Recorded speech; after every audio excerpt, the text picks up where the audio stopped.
अस्सलाम वालेकुम प्यारे हुजूर। वालेकुम सलाम बेटी। मेरा नाम सदफ अनवर है। मेरी अम्मी का नाम सुल्ताना अनवर है। मैं वांजूर जमात से हूँ। हुजूर मेरा सवाल ये है कि जब हम बोलते हैं तो आवाज़ कहाँ से आती है? जब हम बोलते हैं तो आवाज़ कहाँ से उठती है आती है?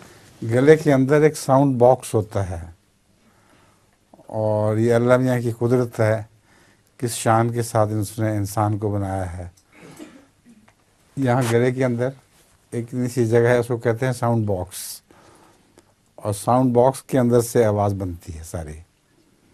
जिनका साउंड बॉक्स ख़राब हो जाए उनकी आवाज़ निकलनी बंद हो जाती है।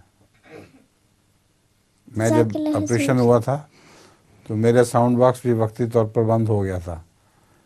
चंद दिन तक मेरी आवाज़ ही नहीं निकलती थी। मैं आ करता रहता था तो कुछ नहीं बनता था। तो फिर अल्लाह ताला ने ठीक कर दिया साउंड बॉक्स। जज़ाकल्लाह।